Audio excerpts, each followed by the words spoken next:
നമസ്കാരം, പുതിയൊരു വീഡിയോയിലേക്ക് സ്വാഗതം. പരീക്ഷയിൽ ഉയർന്ന ഗ്രേഡ് വാങ്ങുന്നതിനും പഠനരീതി ആയാസരഹിതമാക്കി മാറ്റുന്നതിനും വേണ്ടിയുള്ള മാർഗങ്ങൾ അന്വേഷിച്ച് യൂട്യൂബിൽ തിരയുന്ന നിരവധി വിദ്യാർത്ഥികൾ ഇന്നുമുണ്ട്. അങ്ങനെയുള്ളവർക്കായി വളരെ എളുപ്പത്തിൽ പിന്തുടരാൻ കഴിയുന്ന 3 സ്റ്റെപ്പുകളുള്ള ഒരു പഠനരീതി വിവരിക്കുകയാണ് ഈ വീഡിയോയിൽ. കാൾ ന്യൂപോർട്ടിൻ്റെ how to become a straight A student എന്ന ഈ പുസ്തകത്തിൽ നൽകിയിട്ടുള്ള വിവരങ്ങളുടെ അടിസ്ഥാനത്തിലാണ് ഈ വീഡിയോ തയ്യാറാക്കിയിട്ടുള്ളത്. ഈ പുസ്തകത്തിൽ കാൾ ന്യൂപോർട്ട് പറയുന്നു, ഈ 3 സ്റ്റെപ്പുകൾ പിന്തുടരാൻ കഴിയുന്നില്ല എങ്കിൽ മറ്റേതെല്ലാം സ്ട്രാറ്റജീസ് ഉപയോഗിച്ചാലും നിങ്ങളുടെ പഠനരീതി മെച്ചപ്പെടില്ല എന്ന്. ഈ 3 സ്റ്റെപ്പുകൾ നിങ്ങളുടെ കോളേജ് ലൈഫ് എത്രമാത്രം സമ്മർദ്ദരഹിതമാക്കി മാറ്റുന്നു എന്ന് തിരിച്ചറിയുന്ന നിങ്ങൾ സ്വയം അത്ഭുതപ്പെട്ടു പോകും. നിങ്ങളെ പരാജയത്തിൽ നിന്നും വിജയത്തിലേക്ക് നയിക്കാൻ സഹായിക്കുന്ന ഈ 3 സ്റ്റെപ്പുകൾ ഏതൊക്കെയാണെന്ന് അറിയുന്നതിന് വേണ്ടി ഈ വീഡിയോ മുഴുവനായും കാണുക. ഈ വീഡിയോയിലൂടെ ലഭിച്ച അറിവുകൾ പ്രയോജനകരമെന്നും തോന്നുന്നുവെങ്കിൽ ലൈക്കും ഷെയറും ചെയ്ത് പ്രോത്സാഹിപ്പിക്കുക. അതോടൊപ്പം തന്നെ ഈ വീഡിയോയെക്കുറിച്ചുള്ള നിങ്ങളുടെ വിലയേറിയ അഭിപ്രായങ്ങളും നിർദ്ദേശങ്ങളും താഴെ കമൻറ്റ് സെക്ഷനിൽ രേഖപ്പെടുത്താനും ചാനൽ സബ്സ്ക്രൈബ് ചെയ്യാനും അപേക്ഷ. വളരെ എളുപ്പത്തിൽ ഫോളോ ചെയ്യാവുന്ന ഈ 3 സ്റ്റെപ്പുകൾ ഇവയാണ്. Step 1, manage your time in 5 minutes a day. Step 2, declare war on procrastination.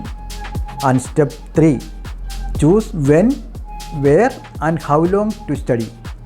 ഇനി നമുക്ക് ഈ 3 സ്റ്റെപ്പുകൾ കുറച്ചുകൂടി വിശദമായെന്ന് പരിശോധിക്കാം. ഒന്നാമത്തെ സ്റ്റെപ്പിൽ പറയുന്നത് manage your time in 5 minutes a day എന്നാണ്. നിങ്ങളുടെ മനസ്സിലാണ് വിവരങ്ങൾ സൂക്ഷിക്കുന്നതെങ്കിൽ അക്കാലം അത്രയും അത് നിങ്ങളെ അലട്ടിക്കൊണ്ടിരിക്കുമെന്ന് പഠനങ്ങൾ തെളിയിച്ചിട്ടുണ്ട്.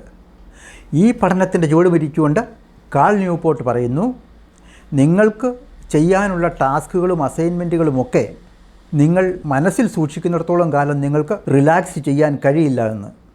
അതുകൊണ്ട് കാൾ ന്യൂപോർട്ട് വയ്ക്കുന്ന നിർദ്ദേശം ദിവസവും രാവിലെ 5 മിനിറ്റ് സമയം മാത്രം എടുത്തുകൊണ്ട് അന്ന് ചെയ്യാനുള്ള ടാസ്കും അസൈൻമെൻറ്റ്സും അതിൻ്റെ ഡെഡ് ലൈൻസുമൊക്കെ ഒരു നോട്ട്ബുക്ക് എടുത്ത് അതിൽ എഴുതി വെക്കാനാണ്. ഇങ്ങനെ എഴുതുന്നത് പ്രയോറിറ്റി വൈസ് ആയിരിക്കണം. ടോപ്പ് പ്രയോറിറ്റി കൊടുക്കേണ്ട ടാസ്ക് അല്ലെങ്കിൽ അസൈൻമെൻറ്റ് ഏറ്റവും മുകളിലായി എഴുതുക. അതിനുശേഷം പ്രാധാന്യമനുസരിച്ച് മറ്റ് ടാസ്കുകളും എഴുതി വെക്കുക. ഇങ്ങനെ ചെയ്യുന്നതിലൂടെ നിങ്ങളുടെ ചിന്തയിൽ ഉള്ള കാര്യങ്ങൾ പേപ്പറിലേക്ക് പകർത്താൻ കഴിയുന്നു. അതോടെ നിങ്ങൾക്ക് റിലാക്സ് ആകാനും കഴിയുന്നു. ഇതൊരു ശീലമാക്കി മാറ്റിയാൽ 5 മിനിറ്റ് സമയത്തിൽ കൂടുതൽ ഇതെടുക്കില്ല. ഇതുകൊണ്ട് ലഭിക്കുന്ന പ്രയോജനം വളരെ വലുതുമായിരിക്കും. ഇങ്ങനെ ചെയ്യുന്നതിലൂടെ നിങ്ങളുടെ തലച്ചോറിനെ അത് എനർജറ്റിക് ആക്കി മാറ്റാനും അങ്ങനെ നിങ്ങളെ റിലാക്സ്ഡ് ആക്കി മാറ്റി ഒരു സക്സസ്ഫുൾ സ്റ്റുഡൻ്റ് ആക്കി മാറ്റാനും സഹായിക്കുന്നു. രണ്ടാമത്തെ സ്റ്റെപ്പിൽ പറയുന്നത് ഡിക്ലെയർ വാർ ഓൺ പ്രോക്രാസ്റ്റിനേഷൻ എന്നാണ്. പ്രോക്രാസ്റ്റിനേഷൻ എന്ന വാക്കിൻ്റെ മലയാള അർത്ഥം നീട്ടിവെക്കുക, വൈകിക്കുക എന്നൊക്കെയാണല്ലോ. അങ്ങനെയെങ്കിൽ ഡിക്ലെയർ വാർ ഓൺ പ്രോക്രാസ്റ്റിനേഷൻ എന്നതുകൊണ്ട് അർത്ഥമാക്കുന്നത് ചെയ്യാനുള്ള കാര്യങ്ങൾ നീട്ടിവെക്കാതെ അപ്പോൾ തന്നെ ചെയ്യുന്നതിനുള്ള തീരുമാനമെടുക്കുക എന്നുള്ളതാണ്. തീരുമാനം എടുത്താൽ മാത്രം പോരല്ലോ, അതെങ്ങനെ നടപ്പിലാക്കും? അതിനുവേണ്ടി 4 മെത്തേഡ്സ് കാൾ ന്യൂപോർട്ട് ഈ പുസ്തകത്തിൽ നമ്മുടെ മുന്നിൽ വെക്കുന്നു. Keep A work progress journal, feed the machine, make an event out of waste task and choose your hard days എന്നിവയാണ് പ്രോക്രാസ്റ്റിനേഷനെ മറികടക്കുന്നതിന് കാൾ ന്യൂപോർട്ട് നിർദ്ദേശിക്കുന്ന 4 മെത്തേഡ്സ്. ഇനി നമുക്ക് ഈ 4 മെത്തേഡ്സും ഓരോന്നോരോന്നായി പരിശോധിക്കാം. പ്രോക്രാസ്റ്റിനേഷനെ മറികടക്കുന്നതിനുള്ള ഒന്നാമത്തെ മാർഗം keep A work progress journal എന്നതാണ്. ഇതിനു മുമ്പ് പലപ്പോഴും പല കാരണങ്ങൾ കണ്ടുപിടിച്ച് നിങ്ങൾക്ക് ചെയ്തു തീർക്കാനുള്ള ജോലികൾ നിങ്ങൾ മാറ്റിവെച്ചിട്ടുണ്ടാകും. ഉദാഹരണത്തിന്, ഈ ജോലി ഇപ്പോൾ ചെയ്തു തീർക്കുന്നതിനുള്ള മുഴുവൻ മെറ്റീരിയൽസും എൻ്റെ കൈവശമില്ല, അതുകൊണ്ട് നാളെയാകട്ടെ, നാളെയാകുമ്പോൾ മുഴുവൻ മെറ്റീരിയൽസും ലഭിക്കും, അപ്പോൾ ചെയ്യുന്നതാവും നല്ലത്. അല്ലെങ്കിൽ ഇന്ന് വളരെ ലേറ്റായി, പോരാത്തതിന് ക്ഷീണിതനുമാണ്, അതുകൊണ്ട് ഈ ജോലി ഇപ്പോൾ ചെയ്താൽ ടൈം വേസ്റ്റാക്കുക എന്നതിനപ്പുറം മറ്റൊന്നും നേടാനില്ല, കാരണം ഒന്നും തന്നെ മനസ്സിലാകില്ല, അതുകൊണ്ട് നാളെ ചെയ്യുന്നതാവും നല്ലത്, കാരണം നാളെ ഫ്രഷ് ആയിരിക്കുമല്ലോ രാവിലെ എണീക്കുമ്പോൾ. ഇങ്ങനെ പല കാരണങ്ങളും പറഞ്ഞ് പല ജോലികളും നമ്മൾ മാറ്റിവെക്കും. പക്ഷേ യഥാർത്ഥ കാരണം ഇത് മാറ്റിവെക്കാനുള്ള ഒരു കാരണം കണ്ടുപിടിക്കുകയായിരുന്നു നിങ്ങളെന്നതാണ്. പക്ഷേ അത് അംഗീകരിച്ചു കൊടുക്കാൻ നിങ്ങളുടെ മനസ്സ് സമ്മതിക്കുന്നുമില്ല. ഇതിനെ മറികടക്കുന്നതിന് കാൾ ന്യൂപോർട്ട് മുന്നോട്ട് വെക്കുന്ന മാർഗം ദിവസവും രാത്രി കിടക്കുന്നതിന് മുമ്പ് ഒരു ചെറിയ ഷീറ്റ് ഓഫ് പേപ്പർ എടുത്ത് അതിൽ അടുത്ത ദിവസം ചെയ്യാനുള്ള ജോലികൾ 1 മിനിറ്റ് സമയം മാത്രമെടുത്ത് എഴുതി വെക്കുക എന്നതാണ്. കാരണം ചെയ്യാനുള്ള ജോലികൾ എഴുതി വെക്കുന്നത് അത് ചെയ്തു തീർക്കുന്നതിനുള്ള സാധ്യത വളരെ വർദ്ധിപ്പിക്കുമെന്ന് പഠനങ്ങൾ തെളിയിച്ചിട്ടുണ്ട്. പ്രോക്രാസ്റ്റിനേഷനെ മറികടക്കുന്നതിനുള്ള രണ്ടാമത്തെ മെത്തേഡ് ഫീഡ് ദി മെഷീൻ എന്നാണ്. നിങ്ങൾ ക്ഷീണിതനും വിശന്നിരിക്കുന്ന അവസ്ഥയിലുമാണെങ്കിൽ എന്തെങ്കിലും ശ്രദ്ധിച്ച് പഠിക്കാൻ പറ്റുമോ? അഥവാ പഠിച്ചാൽ തന്നെ അവ ഓർമ്മയിൽ നിൽക്കുമോ? അതിന് കാൾ ന്യൂപോർട്ട് നിർദ്ദേശിക്കുന്ന പരിഹാരം നിങ്ങൾ സ്വയം ഒരു മെഷീനാണെന്ന് സങ്കല്പിച്ചുകൊണ്ട് അതിന് വേണ്ടുന്ന ഇന്ധനം നൽകുക എന്നതാണ്. പഠനങ്ങൾ തെളിയിക്കുന്നത് ലോ എനർജി ലെവലാണെങ്കിൽ പ്രോക്രാസ്റ്റിനേറ്റ് ചെയ്യാനുള്ള സാധ്യത കൂടുതലാണ് എന്നാണ്. അതിന് നിങ്ങൾ ചെയ്യേണ്ടത് ഹൈ എനർജി ലെവൽ നിലനിർത്താൻ ശ്രമിക്കുക. അതിനുവേണ്ടി കാൾ ന്യൂപോർട്ട് 4 മാർഗ്ഗങ്ങൾ നിർദ്ദേശിക്കുന്നു. 1. Never skip meals. 2. Drink water constantly. 3. Follow good diet habits. 4. Monitor coffee intake. ഈ 4 കാര്യങ്ങൾ ചെയ്യാനാണ് ഹൈ എനർജി ലെവൽ നിലനിർത്തുന്നതിന് കാൾ ന്യൂപോർട്ട് നമ്മോട് നിർദ്ദേശിക്കുന്നത്. നെവർ സ്കിപ്പ് മീൽസ് എന്നതുകൊണ്ട് ഉദ്ദേശിക്കുന്നത് എത്ര തിരക്കുള്ള ദിവസമാണെങ്കിലും ഭക്ഷണം നിങ്ങൾ ഉപേക്ഷിക്കരുത്. അതുപോലെ തന്നെ അമിത ആഹാരവും പാടില്ല. പിന്നെ പറയുന്നത് ഡ്രിങ്ക് വാട്ടർ കോൺസ്റ്റൻ്റ്ലി എന്നാണ്. കാൾ ന്യൂപോർട്ട് പറയുന്നു, ഓരോ 3/4 മണിക്കൂർ സമയത്തിനിടയ്ക്കും നിങ്ങൾ കുറേശ്ശെ വെള്ളം കുടിച്ചുകൊണ്ടിരിക്കുക. അതിനായി ഒരു വാട്ടർ ബോട്ടിലിൽ വെള്ളം നിങ്ങളുടെ സമീപത്ത് തന്നെ വയ്ക്കുക. ഇങ്ങനെ വെക്കുന്നത് മൂലം നിങ്ങൾക്ക് ഈ ആവശ്യമുള്ളപ്പോൾ കുറേശ്ശെ വെള്ളം കുടിക്കാൻ കഴിയും. പക്ഷേ അത് 3/4 മണിക്കൂർ അധികം ഗ്യാപ്പ് അതിന് വരാതിരിക്കാൻ ശ്രദ്ധിക്കണമെന്നാണ് കാൾ ന്യൂപോർട്ട് പറയുന്നത്. ഫോളോ ഗുഡ് ഡയറ്റ് ഹാബിറ്റ് എന്നതുകൊണ്ട് കാൾ ന്യൂപോർട്ട് അർത്ഥമാക്കുന്നത് നിങ്ങൾ ഭക്ഷണം കഴിക്കുന്നത് സംതൃപ്തിക്ക് വേണ്ടിയാകരുത്, ദിവസം മുഴുവൻ ഊർജ്ജം നിലനിർത്തുക എന്ന ലക്ഷ്യത്തോടു കൂടിയാകണമെന്നാണ്. അതിനുവേണ്ടി നിങ്ങൾ ചെയ്യേണ്ട പഴങ്ങളും പച്ചക്കറികളും പോലെയുള്ള ഭക്ഷണ സാധനങ്ങൾ നിങ്ങളുടെ നിത്യ ആഹാരത്തിൽ കൂടുതൽ ഉൾപ്പെടുത്തുക. ഷുഗർ കണ്ടൻറ്റ് കൂടിയ ഭക്ഷണ സാധനങ്ങൾ കഴിവതും ഒഴിവാക്കുക. കാരണം ഷുഗർ കണ്ടൻറ്റ് കൂടിയ ഭക്ഷണ സാധനങ്ങളിലൂടെ തുടക്കത്തിൽ ഹൈ എനർജി ലഭിക്കുമെങ്കിലും വളരെ പെട്ടെന്ന് തന്നെ അത് ഇല്ലാതാകുന്നു. അതുമൂലം നിങ്ങൾക്ക് വീണ്ടും വിശക്കാൻ തുടങ്ങുകയും ചെയ്യും. 4ാമത്തെ മാർഗ്ഗം മോണിറ്റർ യുവർ കോഫി ഇൻടേക്കാണ്. കാൾ ന്യൂപോർട്ട് പറയുന്നു, 1 മണിക്കൂറിൽ 1 കപ്പ് കോഫിയിൽ കൂടുതൽ നിങ്ങൾ ഉപയോഗിക്കരുത്. കാരണം കോഫിയുടെ കൂടുതൽ ഉപയോഗം നിങ്ങളുടെ കോൺസെൻട്രേഷൻ ഡൈവേർട്ട് ചെയ്യും. ഇനിയും കോഫി നിങ്ങൾക്ക് പൂർണ്ണമായും ഒഴിവാക്കാൻ കഴിയുന്നില്ല എങ്കിൽ തുടക്കത്തിൽ 1 കപ്പ് കോഫിയിൽ തുടങ്ങുക.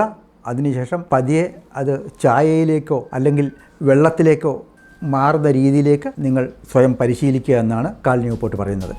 പ്രോക്രാസ്റ്റിനേഷനെ മറികടക്കുന്നതിനുള്ള 3ാമത്തെ മെത്തേഡായി കാൾ ന്യൂപോർട്ട് പറയുന്നത് make an event out of waste task എന്നതാണ്.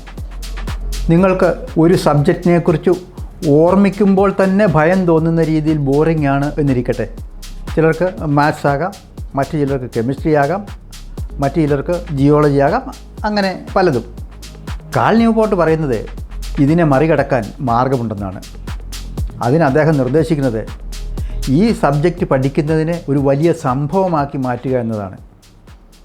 ഇങ്ങനെ പറയുന്നതുകൊണ്ട് അദ്ദേഹം ഉദ്ദേശിക്കുന്നത് നിങ്ങൾക്ക് ഇഷ്ടമില്ലാത്ത ഈ സബ്ജക്റ്റ് പഠിക്കുന്നതിന് വേണ്ടി നിങ്ങളുടെ വാസസ്ഥലത്ത് നിന്നും കുറച്ച് അകലെയുള്ള, അതായത് വളരെ എളുപ്പത്തിൽ എത്തിച്ചേരാൻ കഴിയാത്ത അത്ര ദൂരത്തിലുള്ള ഒരു ലൈബ്രറി അല്ലെങ്കിൽ ബുക്ക് സ്റ്റാൾ അല്ലെങ്കിൽ റെസ്റ്റോറൻറ്റ് ഇവയിലേതെങ്കിലുമൊക്കെ തിരഞ്ഞെടുക്കുക. എന്നിട്ട് ഈ സബ്ജക്റ്റ് പഠിക്കുന്നതിന് വേണ്ടി അവിടം തിരഞ്ഞെടുക്കുക. ഒരു കാര്യം പ്രത്യേകം ശ്രദ്ധിക്കേണ്ടത്, നിങ്ങളുടെ വീട്ടിൽ നിന്നോ അല്ലെങ്കിൽ വാസസ്ഥലത്തു നിന്നോ ഒക്കെ വളരെ എളുപ്പത്തിൽ എത്തിച്ചേരാവുന്ന ഒരു സ്ഥലമായിരിക്കരുത് അത്. കാൾ ന്യൂപോർട്ടിൻ്റെ അഭിപ്രായത്തിൽ ഇത്തരം ഒരു ഐസൊലേറ്റഡ് പ്ലേസ് തിരഞ്ഞെടുക്കുമ്പോൾ അവിടെ എത്തിക്കഴിഞ്ഞാൽ ഈ സബ്ജക്റ്റ് പഠിക്കുക എന്നതല്ലാതെ വേറൊരു ഓപ്ഷൻ നിങ്ങളുടെ മുന്നിൽ കാണില്ല. അതുകൊണ്ട് നിങ്ങളത് പഠിച്ചു തുടങ്ങും. ഒരിക്കൽ പഠിച്ചു തുടങ്ങിയാൽ അത് പതുക്കെ ഒരു ശീലമായി മാറുകയും കാലക്രമത്തിൽ ആ സബ്ജക്റ്റിനോടുള്ള ഭയം ഇല്ലാതാകുകയും ചെയ്യുമെന്ന് കാൾ ന്യൂപോർട്ട് പറയുന്നു. പ്രോക്രാസ്റ്റിനേഷനെ മറികടക്കാനുള്ള 4ാമത്തെ method choose your hard days എന്നതാണ്.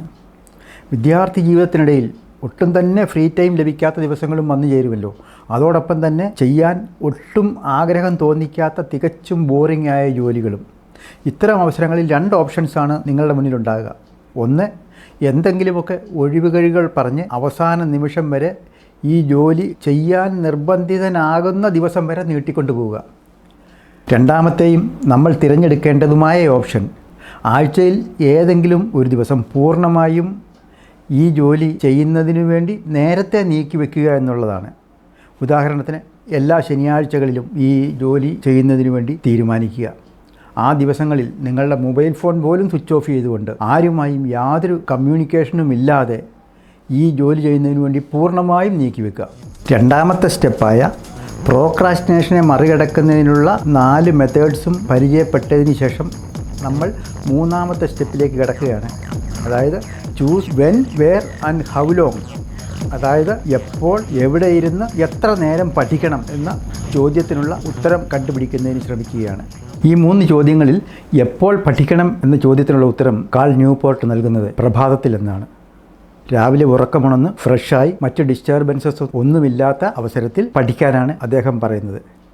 രാത്രി സമയത്ത് പ്രത്യേകിച്ച് ഹോസ്റ്റലിൽ താമസിക്കുന്ന വിദ്യാർത്ഥികൾക്ക് മറ്റ് സ്റ്റുഡൻസിൻ്റെ ഡിസ്റ്റർബൻസ് ഉണ്ടാകും.